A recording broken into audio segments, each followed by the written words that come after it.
En Radio Agricultura es hora de ir directo al grano.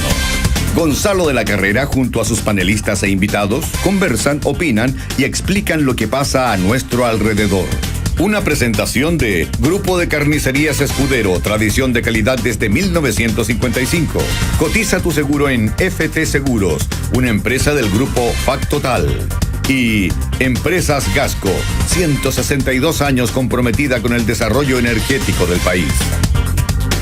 Muy buenos días, queridos auditores de Directo al Grano, día miércoles 9:06 de la mañana.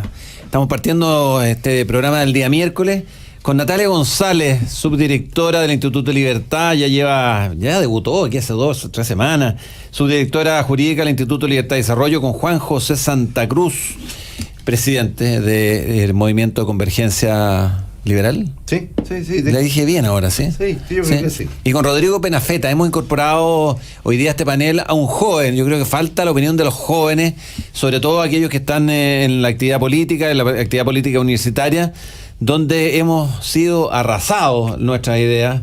Así que Rodrigo Penafeta, y Rodrigo tiene una particularidad, es estudiante de Derecho, pero además él tiene un canal de YouTube que tiene muchos seguidores, que se llama Paralelo 33. Muy buenos días a usted y muy buenos días a nuestros auspiciadores. Quiero contarle que las empresas Gasco es de esas compañías que estuvo antes que nosotros llegáramos a este mundo y que va a estar mucho después, porque hacen las cosas bien. Hoy están presentes desde Arica a Puerto Williams, entregando soluciones energéticas de excelencia a sus clientes.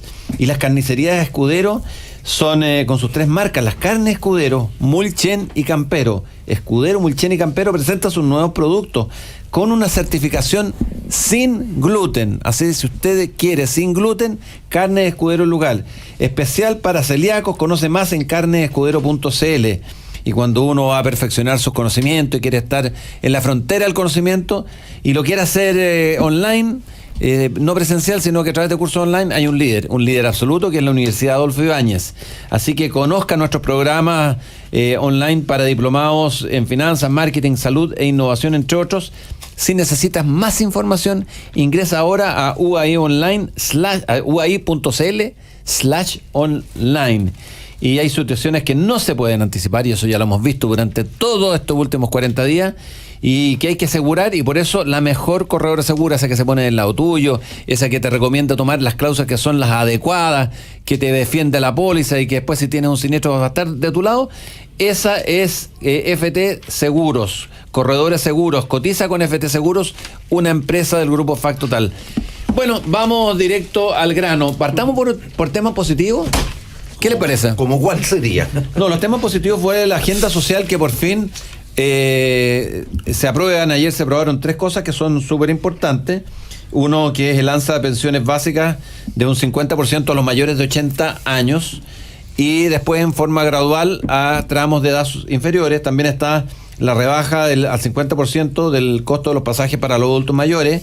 Y también, algo muy importante, Juan José, que tú estábamos comentando ante el programa, que es el precio de los farmacios para que puedan ser adquiridos directamente por el público a través de Senabast y ser enviados. Van a ver de qué forma uno puede comprar en Senabast, no acudir a la farmacia y recibir los remedios directamente en la comodidad de tu hogar. ¿Quieres que te comente eso? No, a mí me gustaría comentar el tema del colegio médico acá, porque en definitiva... Yo me quedo con una información que viene hoy día en La Tercera, de que sale que el gasto de los laboratorios alcanza los $200 millones lo que gastan los laboratorios en los médicos. Esto que yo creo que todo que ha sido alguna vez paciente ha presenciado en términos de los visitadores médicos y ¿cómo se llama? Incentivos, viajes, etcétera.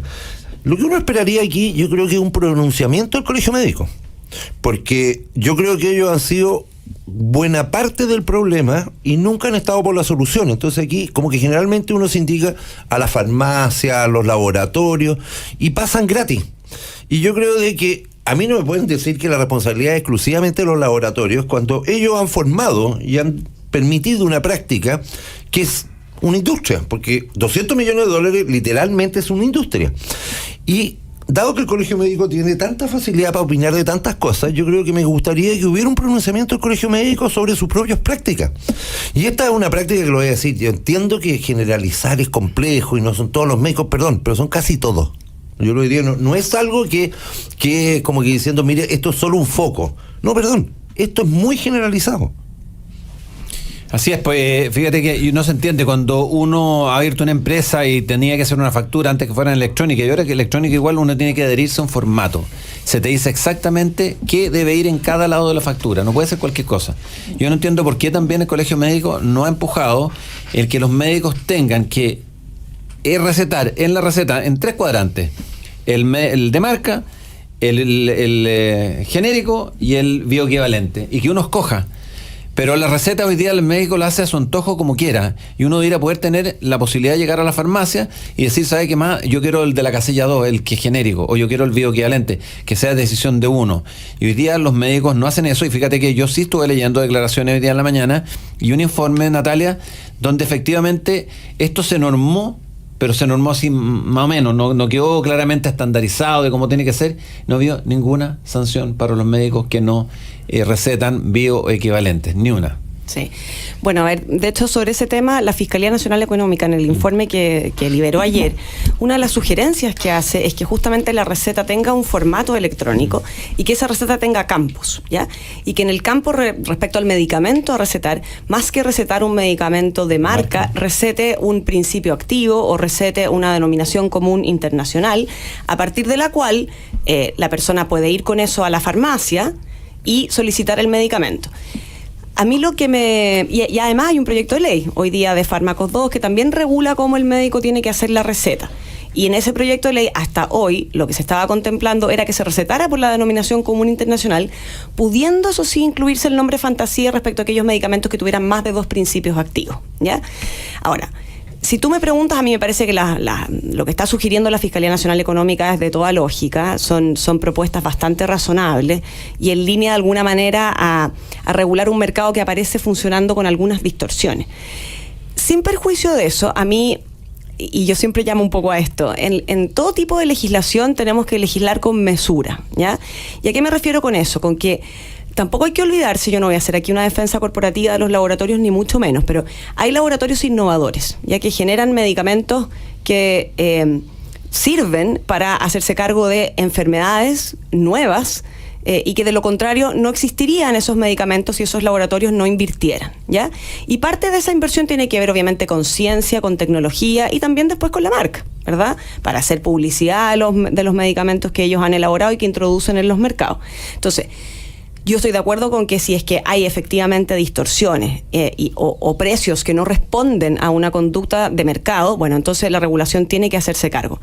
Pero cuidado también con pasarnos para el otro lado, porque si nosotros empezamos a limitar en exceso el uso, por ejemplo, de la propiedad industrial, si nosotros limitamos en exceso la publicidad, por un lado los consumidores no se informan y por otro lado el incentivo que genera a esos laboratorios es que a lo mejor esta jurisdicción deja de ser atractiva para pasarse a otras jurisdicciones o encareces justamente los medicamentos que quieres alivianar su precio. Entonces, yo creo que ojalá el Parlamento, yo sé que aquí hay una vorágine por legislar rápido, se entienden las urgencias y está bien que hayan rebajas de precio de los medicamentos si es que los mercados están funcionando distorsionados como lo dice la FNE. Pero cuidado con no pasarnos de rosca, porque podemos... Tienes toda la razón, las legislaciones bien pensadas son mucho mejores. Sí. Pero ¿por qué algo tan básico como, por ejemplo, y que ocurre en todo el mundo, si cualquier persona que ha viajado se da cuenta, uno va a un Walmart o va a un CVS y uno puede comprar en góndola y va a un supermercado, puede comprar en góndola productos que no tienen receta médica? ¿Por qué el Parlamento se ha resistido tanto a permitir mayor competencia? Rodrigo Perenafeta, tú como joven, ¿qué es lo que pasa? Porque un adulto mayor dice, bueno, me gustaría ir a una góndola al supermercado y sacar la aspirina, por ejemplo. ¿Por qué no puedo? ¿Cuál es el problema? ¿Es lobby? ¿Qué es lo que ocurre ahí? Personalmente yo coincido en ciertas cosas con lo que dice Natalia, pero diría que el problema principal es que hay cierto lobby, como mencionaste tú, Gonzalo, porque hacer esta diversificación que permita vender en distintos lugares no es conveniente para muchos de los que son productores de esto o los que son distribuidores. Y a mí me preocupa un poco, aunque creo que es bueno que se hagan medidas razonables para intentar calmar la situación, lo que dice Natalia con respecto a la sobrelegislación, porque el impulso que vemos actualmente en el Congreso y en la sociedad no es necesariamente guiado por temas de la razón, sino que está guiado guiado por emociones que dice hay que regular, hay que intervenir, hay que meter al Estado en todas las cosas de la vida sin importar los resultados, que es más bien por una exacerbación que hay a nivel cultural. Y me preocupa que esto no sea suficiente y se vaya justamente en la otra dirección, porque tenemos un problema de que una parte importante de la izquierda chilena y una parte importante de Chile Vamos no está defendiendo realmente ningún ideal, y me da la impresión que hubiera como un cierto temor y están cediendo ante todo, sin realmente decir, ya, esta es una posición razonable que vamos a defender por tales argumentos, sino que simplemente están diciendo, a ver qué podemos ceder hasta que se calme esta situación. Y me preocupa justamente ese punto, que creo que es el principal de esto. Sí, y el punto que tú tocabas, Gonzalo, a ver, en la ley de fármacos 1 se intentó que los medicamentos sin receta médica pudiesen ser vendidos fuera de establecimientos farmacias, o sea, en otros establecimientos comerciales. Se cayó en ese minuto con sendas peleas, lobbies, etcétera, por razones, voy a decir entre comillas, porque pueden haber otras, de salud, ya de que no se garantizaba a la población la seguridad en el consumo de esos medicamentos, la posibilidad de la sobredosis en esos medicamentos. Bueno, lo que sí se aprobó fue que se vendieran en las góndolas de las farmacias estos medicamentos sin receta. Entonces uno entra a la farmacia ahora y encuentra en las góndolas no solamente el shampoo, el pañuelito tissue, sino que encuentra además paracetamol y una serie de otros fármacos que no se venden con receta médica. Por lo tanto, hoy día ya la población accede a ese tipo de medicamentos sin pasar por ningún químico farmacéutico, pudiendo comprar 1 o 10 cajas. Entonces, y hay una regulación, por supuesto, del IPS y de otras entidades sanitarias para justamente resguardar que la sobremedicación no se produzca. Entonces, ¿cuál es el problema ahora en trasladar ese modelo, que ya está en las farmacias, a otros establecimientos comerciales, sobre todo considerando que hay comunas, Gonzalo, que no tienen cadenas farmacéuticas? Muchas, en el sur, sobre todo. Muchas comunas, tienen toda la razón. Y eso además aumenta la competencia, disminuye los precios. A mí me gustaría pasar ahora a la rebaja de sueldos parlamentarios, lo dejamos para el otro bloque. Para el otro. ¿Sabes, Juan, una sola cosa? A mí me gustaría hacer un llamado al colegio médico, que está presidido por Isquia Siches, y Isquia Siches es una joven mujer de 30 y tantos años, bien jovencita, comunista. Entonces, efectivamente, ya no es que esté entrando al cargo, ya lleva varios años en el cargo, más de 2 por lo menos, y uno se pregunta si tienen realmente ese discurso comunista, ¿por qué no han avanzado y han dejado de esta lógica del lucro y del capitalismo que tanto demonizan, porque han permitido que esta situación siga ocurriendo donde no hay competencia, donde no permiten que bajen los precios, donde los médicos se gastan los médicos $200 millones al año, ¿no es cierto?, en ciertas viajes a ¿cómo se llama?, congreso y quién sabe cuántas cosas más? ¿Por qué hay ese silencio tan conveniente del Partido Comunista en esa situación? Mira, yo más que personificarlo en el Partido Comunista me quedo con el tema, espera que no tenga que ir al doctor en los próximos días, pero voy a ir. ¿Tú crees que no te van a dar hora? Digo yo, ¿A tu edad? Tendría que ir al doctor y que fuera auditor del programa, sería una mala combinación. Pero volviendo a esto, yo quería decir lo siguiente.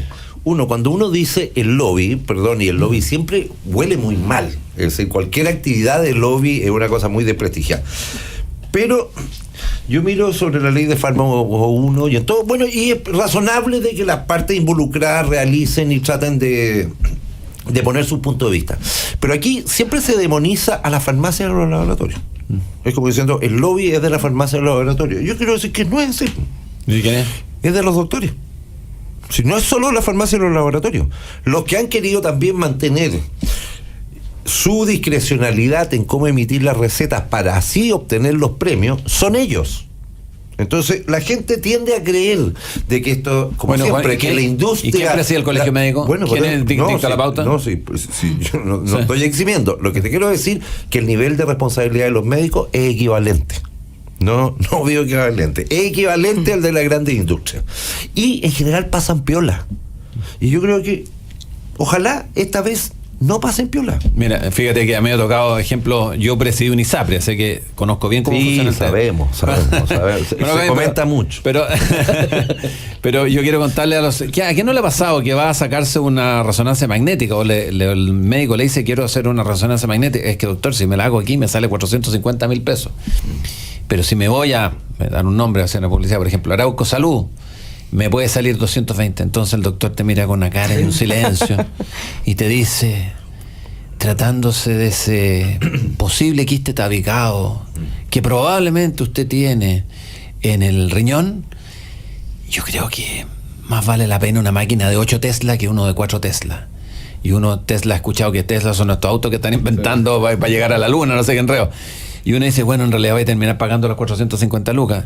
Y en definitiva, ¿quién sabe si el doctor o no el doctor no tiene un negocio asociado? No, como hemos visto muchas... Oye, o no tiene meta. Sí. O no tiene meta en el centro de salud donde trabaja o en la clínica donde trabaja. ¿Tiene meta o no tiene meta? Bueno, Yo vamos a dejar pensando en nuestro auditorio mientras saludamos a quienes hacen posible este programa. Vamos a una pausa y volvemos con Natalia González, subdirectora del Instituto de Libertad y Desarrollo, con Rodrigo Penafeta y su página Paralelo 33 en YouTube y Juan José Santa Cruz. Les quiero recordar a todos que con Juan José Santa Cruz hoy día y con Sergio Melnik hacemos el programa Despierta Chile en el canal de YouTube de la Fundación Nuevamente. Usted a las 7 de la tarde ingrese al canal de YouTube Nuevamente, de la Fundación Nuevamente, y estará con Juan José Santa Cruz, Sergio Melnik y con quien les habla.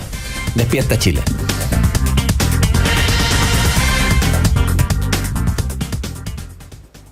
Desde su creación en 1857, Empresas Gasco se ha consolidado como una de las compañías más prestigiosas del país, siendo protagonista del desarrollo de proyectos innovadores de gran trascendencia para el mercado energético nacional. Hoy, presente desde Arica a Puerto Williams, entrega soluciones energéticas con un servicio de excelencia, siempre comprometida con el medio ambiente. Ya, ¿quién va a ir a comprar la carne para el asado? Yo voy, tengo el lugar perfecto. Ya, ¿y cuál sería ese? Carne de Escudero, po. Si cuando era niño, mi papá siempre compraba allí y me enseñó que los verdaderos especialistas en carne son las carnicerías. Así que cuando hay que comprar para el asado, no la pienso dos veces, po. Carnes Escudero, tradición desde 1955. Más información en carnesescudero.cl.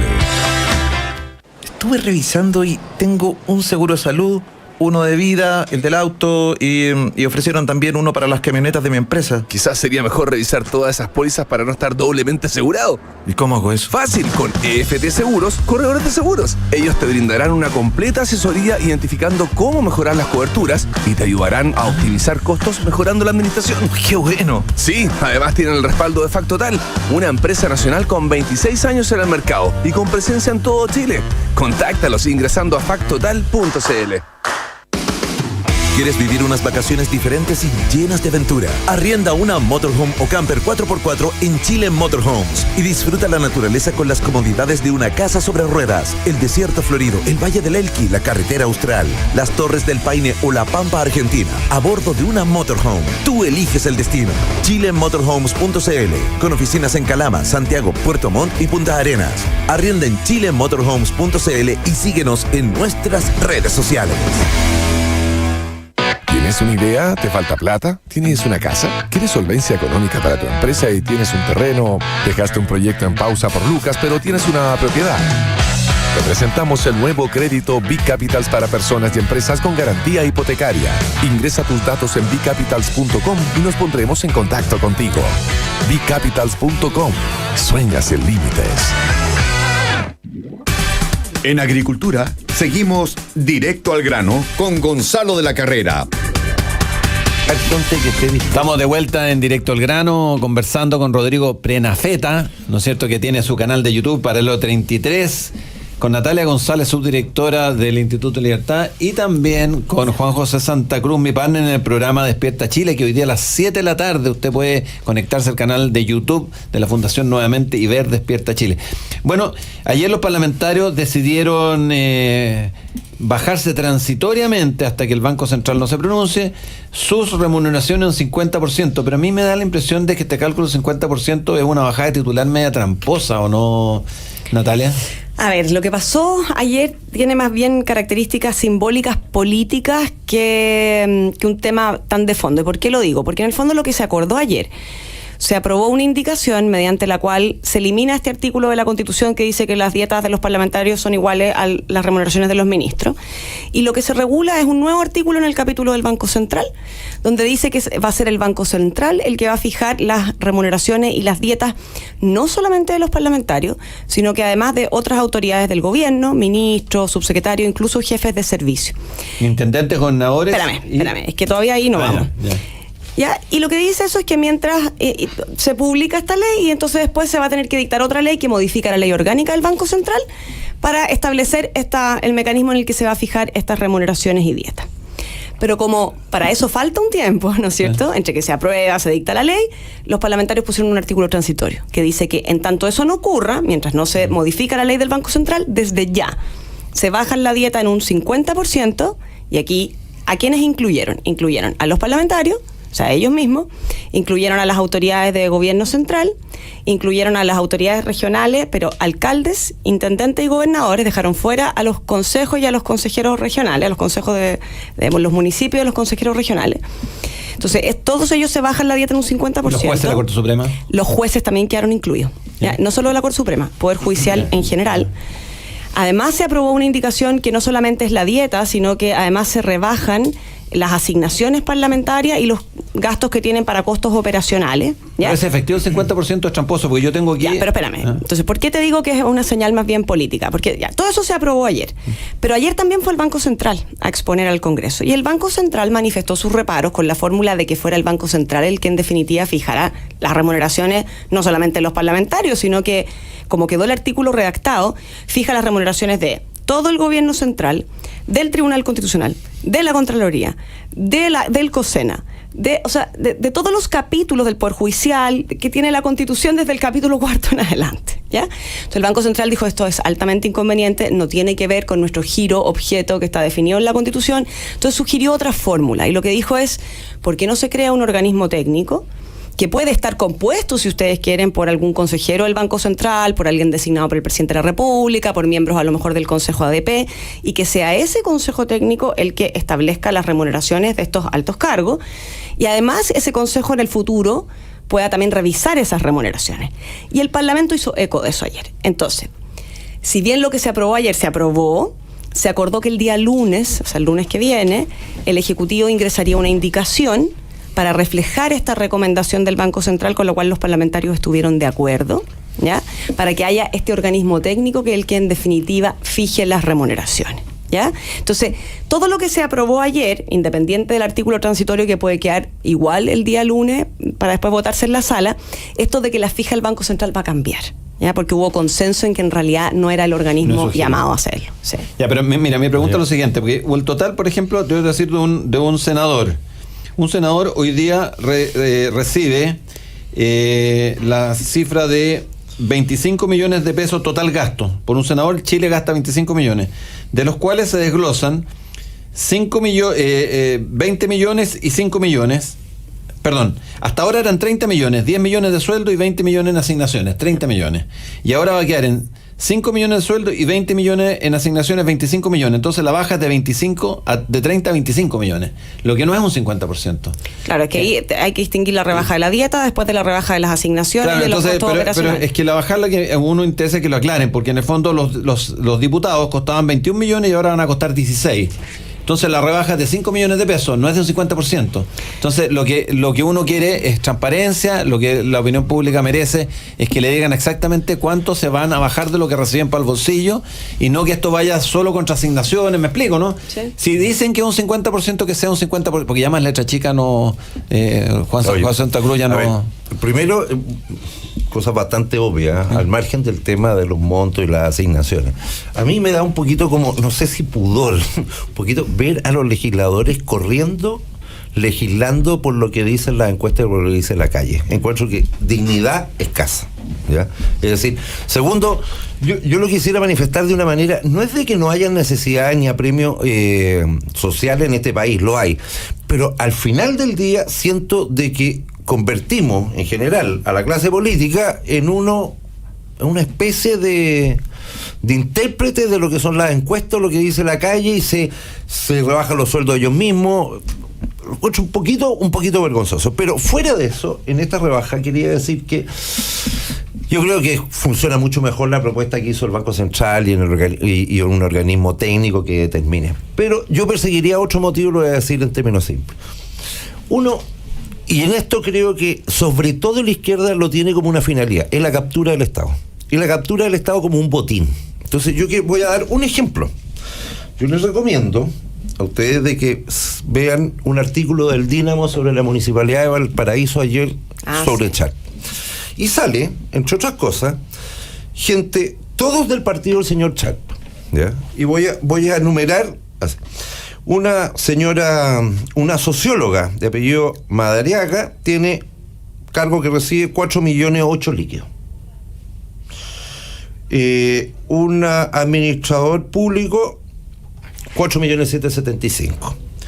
Un asistente social, 4.673.000.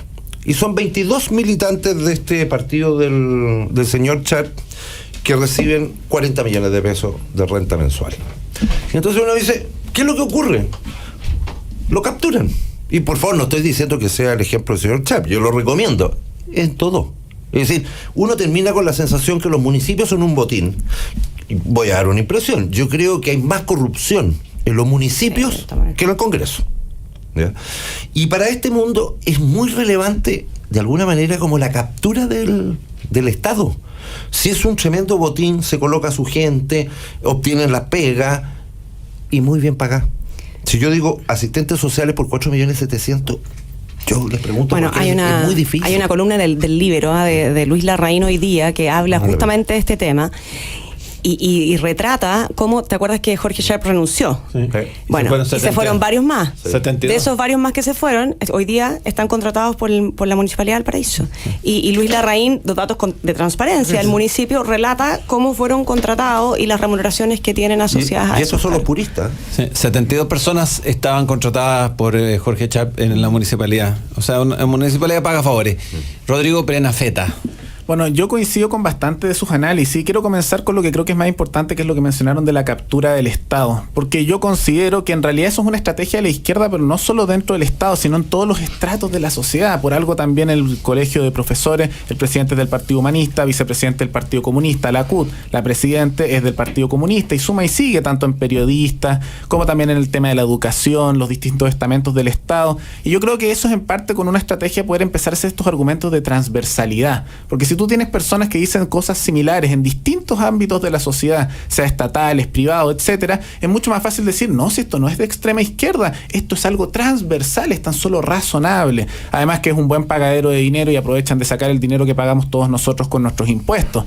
Y yendo al tema del Congreso y el pago de las remuneraciones, me parece positivo que se haga la baja, pero tal como dice Gonzalo, es un poco engañoso porque el dinero total que se tiene a disposición un diputado o un senador no baja en un 50%, y eso es importante porque algunos dirán que por qué nos fijamos en el sueldo de los políticos, porque ese dinero lo pagamos nosotros, eso lo pagamos con nuestro bolsillo, con nuestros impuestos. No es lo mismo que si alguien trabajara en el mundo privado y gana un sueldo alto, todo eso lo gana con su negocio, con su trabajo, pero todo aquel que gana un sueldo en el Estado lo gana con el dinero de cada uno de nosotros. Por eso es importante en ese caso, y tenemos que estar muy atentos con eso, y también con la captura del Estado que hacen ciertos grupos políticos. Oye, un tema, Natalia, que me gustaría que abordaras tú, porque tú trabajas en políticas públicas y hacen una excelente labor en políticas públicas.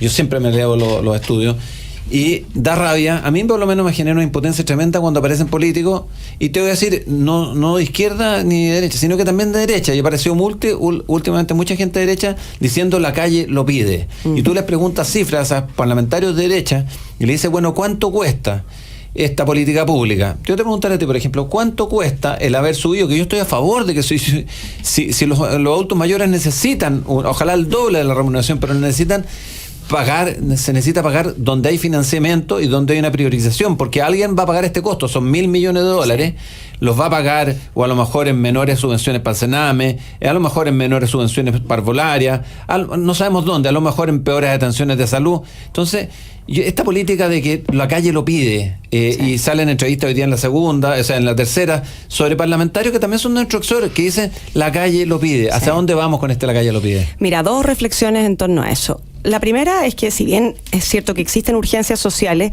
nuestro país tiene una tradición que debiera mantenerse. Yo sé que esto es lo más impopular hoy día decirlo, pero el cumplimiento institucional de las normas y la responsabilidad fiscal es esencial para un país como Chile.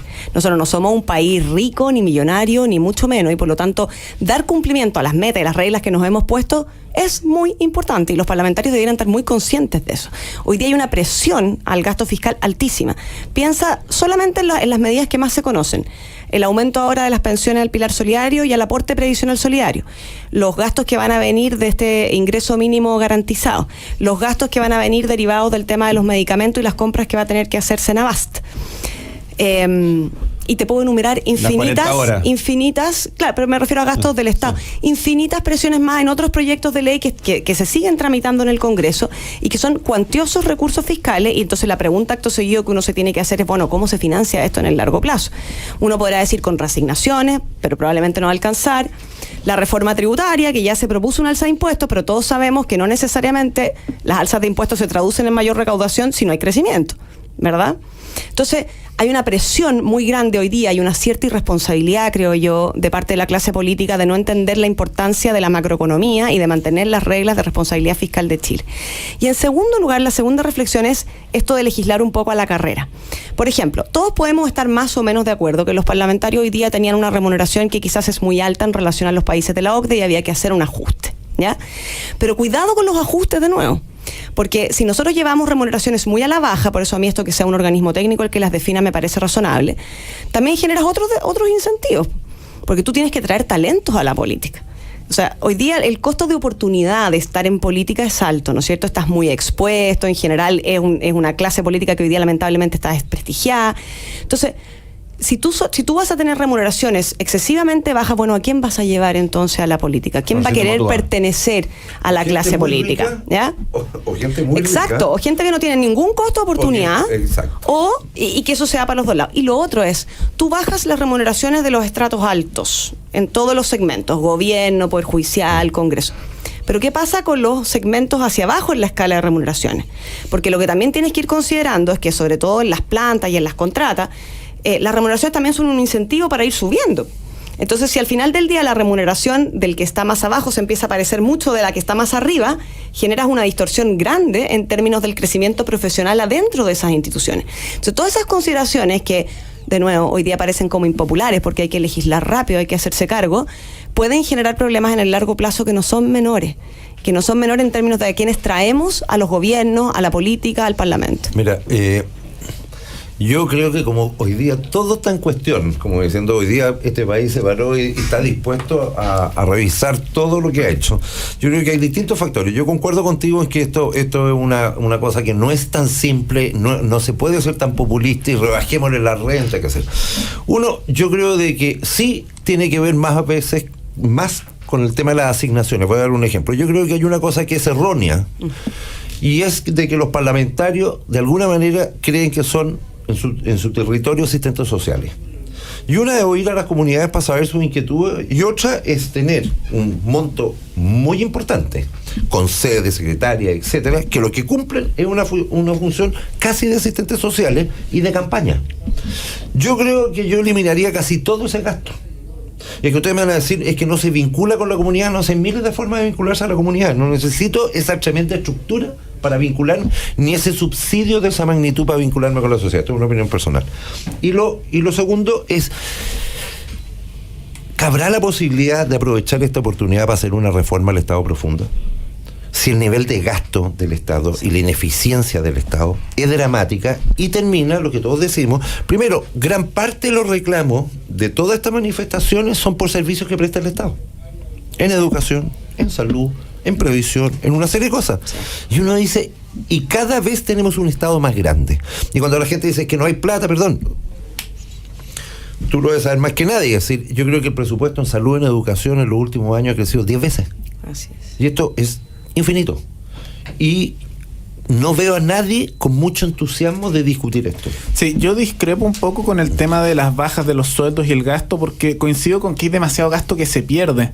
Ha habido informes que informó el Libero que con la reforma nueva de Bachelet, para usarlo de referencia, cuando se subieron los impuestos, 55% de ese dinero se perdió en burocracia. Es decir, hay dinero.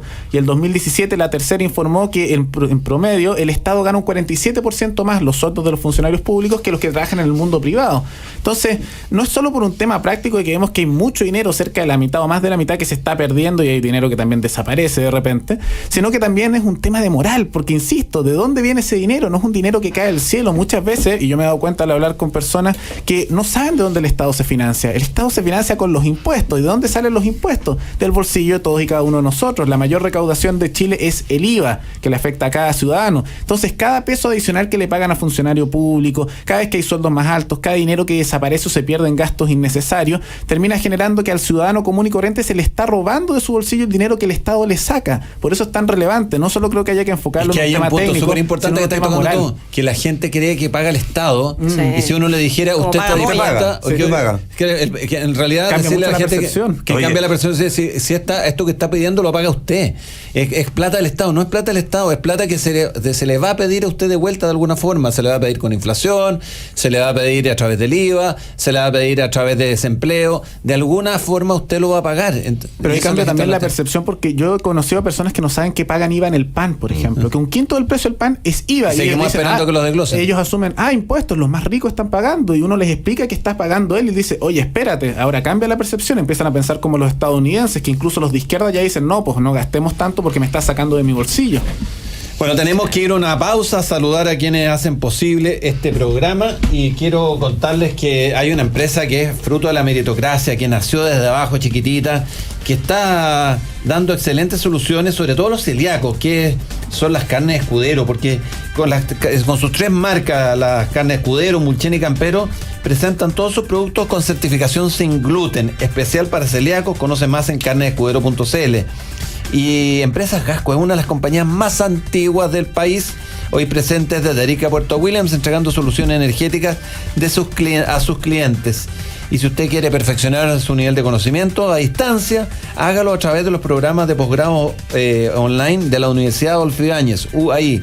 Diplomados y cursos 100% online en el área de finanzas, marketing, salud, innovación y entre otras. Si quieres saber más acerca de esto, conéctate a uai.cl/online. Y hay situaciones que no se pueden anticipar, y lo hemos comprobado, de las cuales uno necesita asegurarse, porque si uno ha ahorrado, uno tiene un bien y uno lo quiere asegurar, escoja el mejor, escoja a FT Seguros, porque ellos le van a entregar la mejor póliza, donde usted exactamente va a pagar por el riesgo que quiere correr, y después lo van a proteger si tiene un siniestro. Así que cotiza con FT Seguros, Correo Seguro, una empresa del grupo Factotal. Vamos a una pausa y volvemos con Rodrigo Prenafeta, con Juan José Santa Cruz y con Natalia González. Vamos a vernos.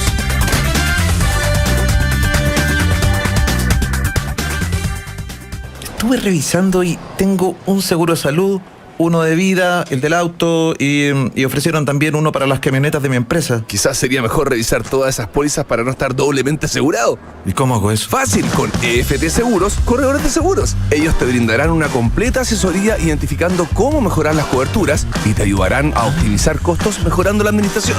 ¡Qué bueno! Sí, además tienen el respaldo de Factotal, una empresa nacional con 26 años en el mercado y con presencia en todo Chile. Contáctalos ingresando a factotal.cl. Desde su creación en 1857, Empresas Gasco se ha consolidado como una de las compañías más prestigiosas del país, siendo protagonista del desarrollo de proyectos innovadores de gran trascendencia para el mercado energético nacional. Hoy, presente desde Arica a Puerto Williams, entrega soluciones energéticas con un servicio de excelencia, siempre comprometida con el medio ambiente. ¿Busca un lugar para realizar congresos, seminarios o reuniones? En Sheraton Santiago somos expertos. Contamos con 19 excelentes alternativas de salones que se ajustan a sus necesidades. Nuestros modernos espacios y amplios jardines ofrecen el lugar ideal para su próximo evento. Pida su cotización a nuestro equipo de ventas en sheratonsantiagohotel.com-mediosantiago.com. En los años 50, un adolescente de 14 años llamado Gastón Escudero Jara comenzaba a trabajar en una carnicería de Santiago. Años más tarde, abre su propio local, que con esfuerzo lo posiciona como una de las más destacadas carnicerías del país. Así nace Carnicerías Escudero, con sus 3 marcas, Escudero, Mulchen y Campero, brindan calidad y atención de excelencia. Cada gramo de acero que sale de ASA está certificado por un sistema de control de calidad que asegura el cumplimiento de las normas vigentes. Cada uno de los productos ASA es etiquetado con la información necesaria para mantener su trazabilidad y su impacto ambiental. Si una construcción es sustentable, el acero tiene que ser ASA. ASA, acero sostenible para un mundo mejor. En Agricultura, seguimos directo al grano con Gonzalo de la Carrera. Estamos de vuelta en Directo al Grano, conversando con Natalia González, subdirectora jurídica del Instituto de Libertad y Desarrollo, con Rodrigo Prenafeta. Quiero decirle que Rodrigo Prenafeta tiene un canal de YouTube que se llama Paralelo 33, y junto con eso también estamos con Juan José Santa Cruz. Decirles que hoy día a las 7 de la tarde en el canal YouTube de la Fundación Nuevamente, Sergio Melnik, Juan José Santa Cruz y yo conducimos un programa que se llama Despierta Chile, así que si usted quiere conectarse al canal de YouTube a las 7 de la tarde, hágalo.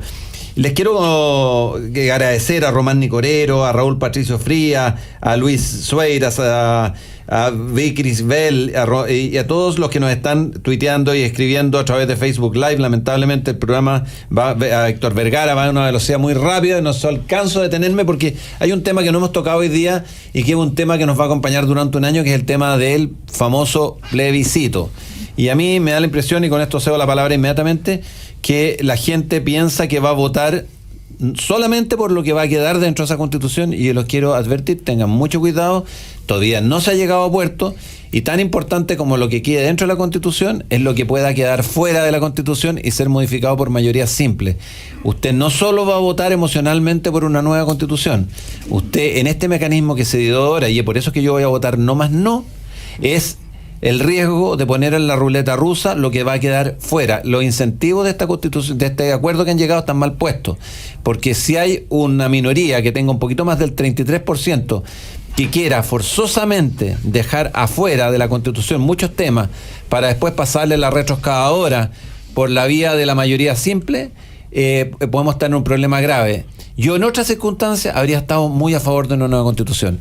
En estas circunstancias, como uno no solo vota por lo que queda adentro, sino que por los riesgos de lo que queda afuera, yo por lo menos voto nomás no. Rodrigo, partamos usted, que ha sido el último en los cosas más, bueno, bloques anteriores. Yo justamente, y también en el Partido Libertario, el que soy parte, nos oponemos a la nueva Constitución porque creo que hay muchas variantes. Comencemos con el tema del incentivo. ¿Cómo comenzó esto? Recordemos que en las últimas elecciones presidenciales 45% votó por Guillé y él proponía una nueva Constitución. Los que votaron por Piñera no. Pero finalmente hemos llegado a un punto en que parece ser irrelevante las elecciones, parece ser irrelevante la democracia, y si uno hace suficiente violencia, suficiente fuerza, se deja totalmente de lado cualquier voluntad democrática, y creo que es un incentivo peligroso. Pero yendo a la práctica, también está el problema que mencionas tú, Gonzalo, de lo que queda fuera de la Constitución. A mí me preocupa porque probablemente la Constitución sea mucho más minimalista, hay cosas que no se van a proteger, y yo creo que hay que hacer la comparación con la Constitución que intentó poner Bachelet. Ella eliminó derechos de propiedad y facilitó el quórum para las expropiaciones. También recordemos todos estos proyectos de la ley de incitación al odio que quiere aprobar la izquierda. Se quitan también protecciones si no se hace la protección legítima de la libertad de expresión. Hay una serie de cosas que se dejaría fuera de la Constitución que es muy peligroso, y como el Congreso es mayoritariamente de una izquierda que también quiere estas leyes de censura y de mayor control estatal, es extremadamente peligroso. Y eso dejando de lado también la incertidumbre que se genera, que causa aumento del desempleo, también que se ve a Chile como un país riesgoso, poco serio, que también afecta a futuro en la vida de las personas. Ya hemos visto cómo está aumentando el desempleo. Por eso creo que tanto por un tema práctico de los efectos negativos que tiene, por un tema constitucional que es muy peligroso lo que no se protege, y también por un tema del incentivo que muestra que es irrelevante la democracia si es que tiene suficiente fuerza en las calles y violencia, hay que votar que no. Hay una serie de argumentos, todos de distintos ámbitos. Juan José Santa Cruz, muchos auditores a lo mejor no saben todavía que tú vienes de un mundo de la centroizquierda, tú siempre has votado que no. Tú has sido consistente, siempre has votado que no. Yo voy a hacer una cosa, porque siempre usa las cosas a tu conveniencia, ya te lo he dicho en varias oportunidades. Yo le pediría a los auditores que le tuvieran paciencia a Gonzalo, pero mira, yo voy a decir algo que un poquito distinto. A ver, yo creo que nada bueno le va a ocurrir a Chile en los próximos 2 años. Esa es mi visión. Y creo que ni la Constitución ni la manera en que se está legislando. Y primero me voy a hacer cargo de una cosa. Yo creo que parte del malestar social sí va a provocar cosas buenas. Y esas cosas buenas del malestar tienen que ver mucho con prácticas empresariales que no hemos tocado ni abordado, con prácticas de todo tipo. No estoy hablando de la colusión, con tratamiento de las pymes, con los niveles de sueldo, con cómo se trata a los proveedores, cuáles son las relaciones con las comunidades, cómo se trabaja con transparencia. Yo creo que hay un temazo que ojalá la próxima semana nos diéramos el espacio un poco como decir cómo generamos mejores prácticas en este país. Voy a decir una cosa, puedo decir una cosa adicional al respecto, que también yo creo que aquí en general la ciudadanía, cuando mira el abuso, lo liga a grandes empresarios. Y yo creo decir que no es así, que son los grandes, los medianos, los pequeños, etcétera. Está bastante inherente al ser humano. Pero hay otro factor que cuando uno ve una actitud en una empresa con proveedores, y esto está dado no porque el dueño necesariamente es el que lo tiene, es porque los ejecutivos lo tienen. Y básicamente porque hemos desarrollado un sistema de incentivos en que convertimos a todas las, entre comillas, a todos los ejecutivos de las empresas en grandes obtenedores de rentabilidad. Y eso en muchos casos ha hecho que se tomen posiciones abusivas. Y creo que esto culturalmente tiene que ir cambiando. ¿Y qué tiene que ver con la Constitución toda esta discusión? No, estoy diciendo los motivos por los cuales yo creo que hay cosas buenas de este estallido social. Si me voy a la Constitución no va a pasar nada bueno. Yo creo que este país se va a estancar. Creo que lamentablemente las opciones que este país vuelva a ser de Latinoamérica, cuando creo que estábamos logrando hacer la diferencia, son altísimas. Si alguien cree que la situación económica va a mejorar, yo creo que es un iluso. Yo creo que en 2 años, y todo esto va a estar ligado, la nueva Constitución, primero las elecciones de alcalde y concejales el próximo año van a estar marcadas por el tema constitucional, y luego las elecciones parlamentarias y presidenciales también van a estar marcadas. Y aquí va a haber un frenazo de la inversión, un frenazo de la economía, problemas serios del empleo, y yo digo, y no lo digo porque crea que los ricos van a sacar la plata, yo no veo quién va a querer invertir en un país con niveles de incertidumbre grandes. Pero usted, ¿cuál es su posición hoy día? Yo personalmente creo que no aporta nada la nueva Constitución. ¿Y eso significa que va a rechazar la Constitución? Yo personalmente sí. Va a rechazar la Constitución. Natalia. Yo estoy hoy día en un proceso de reflexión. ¿Y en qué consiste eso? Y tiene algunas aristas. Yo comparto plenamente que en este ambiente de violencia descontrolada, desatada, donde yo lamentablemente no veo un consenso de la clase política por restablecer en serio el orden público, porque una cosa es que por Twitter digamos condeno la violencia o en los matinales, pero otra cosa distinta es poner el voto a eso. Y hoy día hay una agenda de seguridad en el Congreso planteada por el presidente, donde yo no veo a los parlamentarios de oposición comprometidos con su voto a esa agenda, que por lo demás ellos hoy día en el Congreso tienen todas las facultades para modificar esa agenda si así lo estiman, o sea, no están inhibidos de hacerlo. De hecho, quiero recordar esta carta famosa de los partidos políticos, de los presidentes de partidos políticos de oposición, salvo la Democracia Cristiana, que rechazaban tajantemente la agenda de seguridad del presidente. Entonces, ¿por qué digo esto? Porque si nosotros vamos a iniciar un camino constituyente que parte con un plebiscito, bueno, para que tenga lugar ese plebiscito tiene que estar garantizadísimo el orden público y la seguridad. ¿Cómo vamos a ir a votar con el nivel de desorden público que hay en la calle? Vamos a sentirnos amenazados. O sea, eso no es tolerable. ¿Ya? Entonces, una condición o premisa básica para que este proceso en serio se inicie es que la clase política se cuadre de verdad y con medidas concretas detrás del orden público. Por supuesto que hay cosas más de largo plazo. Temas de gestión, de capacidad, de capacitación de las Fuerzas Armadas y de orden, pero hay que empezar a trabajar y hay que destinar recursos a eso y voluntad política para eso. O sea, ¿tú crees que no están todavía garantizadas? Yo creo que hoy día no están las condiciones, y en la medida que no estén las condiciones a mí me preocupa que hablemos del plebiscito de abril, porque la verdad es que primero que todo hay que garantizar esas condiciones. Y suponte que esas condiciones tienen que garantizarse durante todo el proceso, porque en la medida que haya violencia circundante y permanente en las calles, eso ejerce a su vez una presión en los constituyentes. O sea, si hoy día vemos una presión, ¿no es cierto?, muy grande por acuerdos tributarios, agenda social, y bueno, y en parte porque es que si no nos van a incendiar el país, ¿no es cierto? Ya. Un proceso constituyente no puede estar sujeto a ese tipo de presiones. O sea, no podemos estar decidiendo, por ejemplo, si el derecho de propiedad entra o no a la Constitución, y que si es que entra nos van a incendiar el país. No, ese no puede ser el ambiente. La convención constituyente o mixta constituyente tiene que poder deliberar sin ese nivel de presión. ¿Ya? Eso para mí es una condición sine qua non. Supongamos por un segundo que esas condiciones se dan, que yo las veo muy complejas. Ante la pregunta de sí o no, mira, a mí lo que me parece es que la constitución que tenemos hoy día es una buena constitución. Durante 30 años ha permitido el desarrollo de políticas públicas, gobiernos de concertación y de derecha, de las que nos sentimos orgullosos. Yo sí creo que hay aspectos que hay que reformar de la Constitución, y por eso es que hoy día es mi proceso de reflexión. ¿Ya? Me habría encantado una pregunta que dijera, ¿está usted por reformar la Constitución? Pero esa pregunta no está. ¿Ya? Y creo a su vez que antes de poner un sí o un no y después de votar por una opción, tienen que haber condiciones claras de cómo esas opciones van a operar. ¿Ya? Por ejemplo, los constituyentes son part-time, son full-time, son remunerados o no son remunerados. ¿Qué incompatibilidades van a tener? ¿Hay cuota o no hay cuota?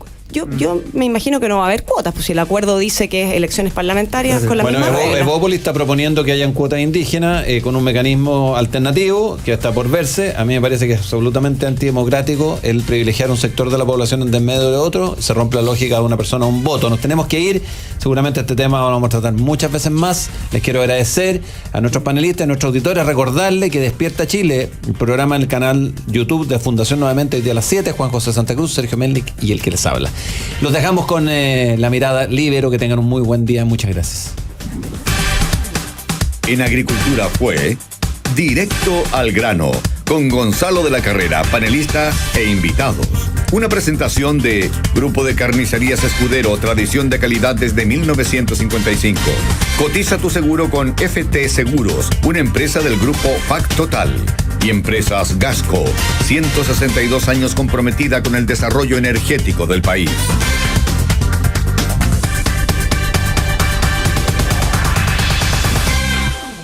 Puedes volver a escuchar este programa ingresando a la sección podcast en agricultura.cl.